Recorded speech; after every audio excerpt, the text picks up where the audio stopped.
moment, and they get it done perfectly. Yeah, and I think Gen G also, at the same time, we're like, I guess we got away with this again. We kited away, let's go back, but then Toby sees the angle. He still has his Gnar ultimate. Was about to time out because he's had it hijacked for so long, and he takes that opportunity to go in and look for the big play. And that's the big play that Gen G have been setting up traps for time and time and time again on these objectives. If we walk away with just an Ocean Drake and deny the soul, we're happy with that. We'll take that later Baron fight. But if we get the big win, we take the Baron, and finally ultimate map control. And this is a huge win for Gen G as we watch this one more time. Notice how ready everybody is to retreat. They're holding this break. The teleport comes through, but when the stun is there, Doran's frontlining, Hoyt goes in, and Chovy flash 4-man into the wall.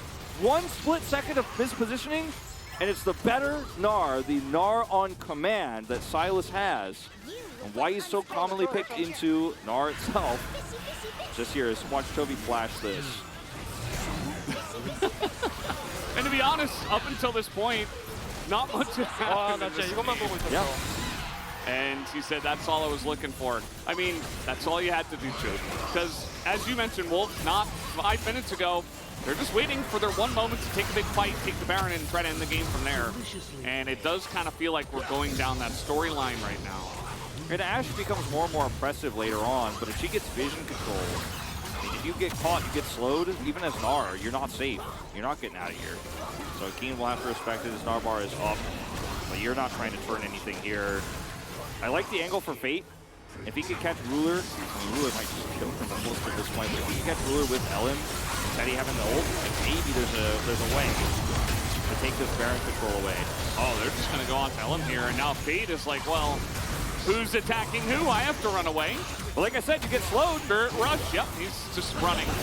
Not really able to set anything up. 4 members of Kwangdong here. Quite not able to engage, nobody able to engage. Gen G, meanwhile, taking the top tier 2. Bit by bit, chipping away at the structures. We're still waiting for the Jin value. Yeah, well, I wasn't going to do him any harder because... Yeah, I mean, look, think that was just... On that angle with Ellen, Fate, Teddy, because Sheldon. Teddy has, you know, his ultimate available.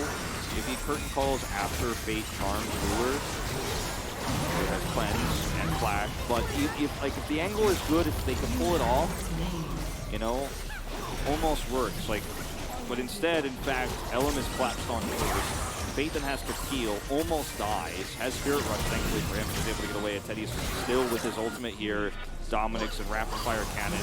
Just unfortunately, no utility when they're behind like this. And Gen G have just started to really open up the map. 3,000 gold from this Baron, 7,000 gold to lead. Yeah, I mean, you consider what else he could have picked. Maybe like a Kaisa, but not into the Ashe, right? Or the Thresh Jinx. Yeah, that could have been an answer. We were calling for it. There's the Berserk. They are going in. They pressed all their buttons, and now I think that should be just enough. Everybody just going to get blown up behind the turret. And they are diving straight into the back of the base. As in goes Peanut. Not quite able to take down Teddy and Ellen. Curtain call. They're just lining up all 5. All 6 even there as Peanut puts out the clone. The curtain call just blocks, like, they're not dominoes, they're just going to eat that damage. Oh! Yeah. Well, that's going to be the end of this one, guys. Gen G, they found their moments. Took them a while this time, but it was calculated, actually. As down will go the Nexus, that's going to be the end of this game. They get it done in 32 minutes as Gen G will take yet another destructive, dominant 0 in the LCK Summer 2022. Game 2 was a different kind of dominant. It was not a I have control wards past your red buff dominant. It was not a I'm 9-2 kills and we have 15,000 gold with the lead when we win. It was a very scary... in my opinion, I think the way that Gen G played Game 2 is much more horrifying. It's actually much more terrifying because they're so patient. Yeah. They're setting so traps. calculated. It's so calculated, like you say, and it felt like every time they got those drakes, those 2 individual ocean drakes, they were like barely getting at the last possible second. It was like procrastination almost of the competition. Like, all right, we have to fight now. But the second time,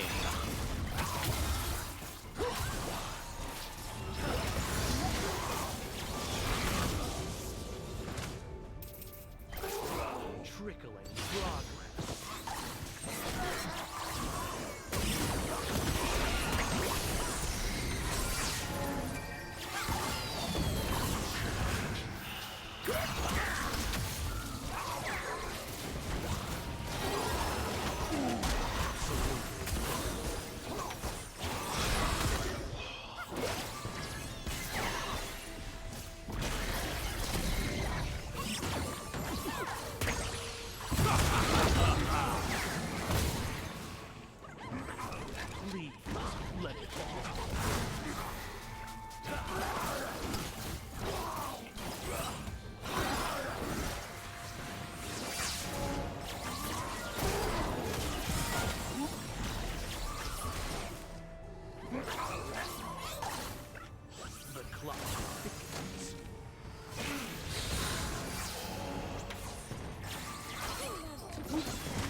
absolutely livid.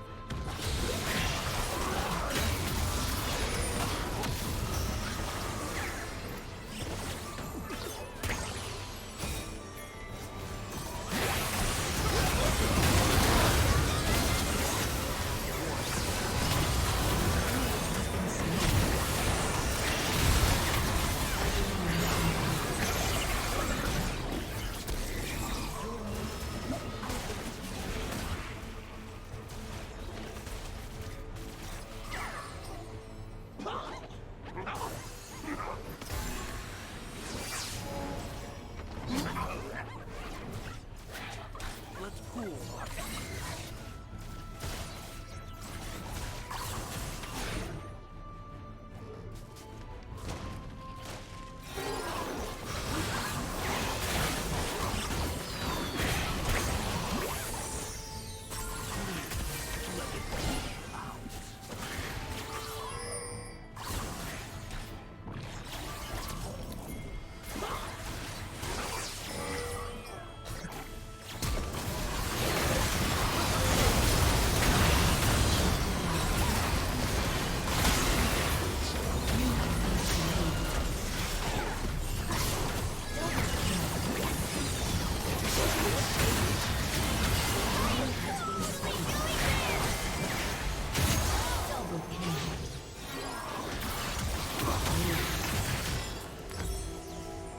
An enemy has been slain.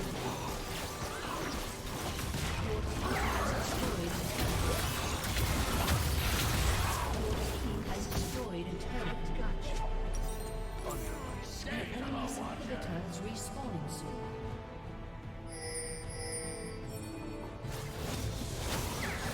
Killing spree.